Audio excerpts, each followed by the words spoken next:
Catus Maximus here. This is an older US made Porter cable drywall cutout tool. Pretty simple design. It's a bit older, 3.4 amps, 28,000 RPM. Tends to be 30,000 RPM for most of these.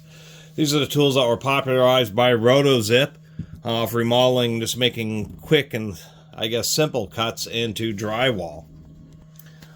They kind of also became popularized for just basically being really powerful Dremels, so you can get like little carbide bits for cleaning out grout between tiles, so you remove tiles. So those bits are, this would be like a carbide grout bit. And then these are the common styles of drywall cutout bits.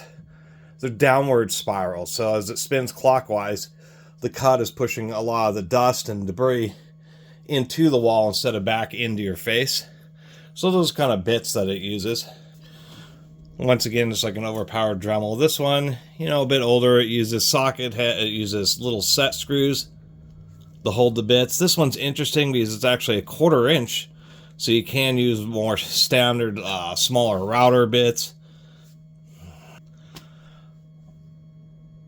Although you would rarely do that because these aren't routers, and so they're really strong as far as a Dremel tool or for cutting out things like drywall or even plastics, that type of stuff. They're weak when it comes to routers. And then this has an adapter to go to the common 1/8 inch. What I find interesting is the weight difference with those socket head cap screws. This thing gets a lot of vibration unless you have both of these collars exactly 180 degrees out.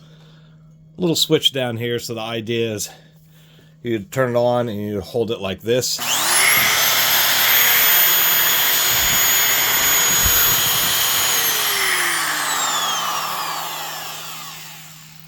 Plenty of airflow and just a real basic shoe.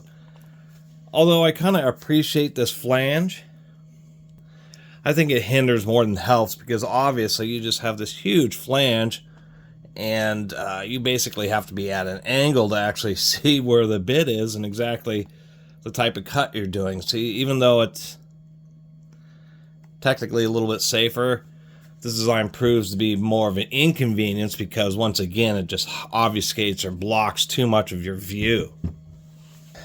And rotozip really popularized them.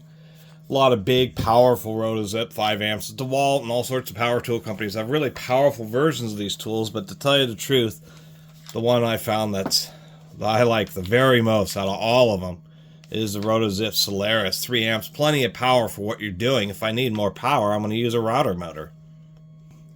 Well, once again, 3 amps for any 1/8 inch bit is more than enough, but this one is just a bit more refined. You can really see the cut that you're doing. Instead of little set screws, it's more modern with a large collet. Also will accept 1/4 inch, but you know, it's modern. The wrench is integrated into the handle. Bits are integrated into the handle. Has a little 1/4 inch collet, so everything's just right there on the tool. Really nice handle for situations where you want to use 2 hands and be real steady with it. Well, what's nice is you can just pop this handle off and then use it as just a normal round body tool as well, if you that's what you so desire. So that's what I think is probably the most refined out of all these drywall cutout tools, is the rotozip Solaris. And if you don't have one or thinking of getting one because you're installing a lot of recessed lights and outlets and switches and stuff, this is what I recommend.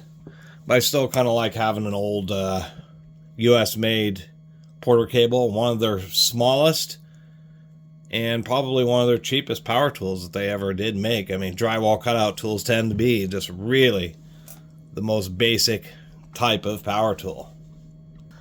I just wanted to make a little video about it. Anyway, thanks for watching.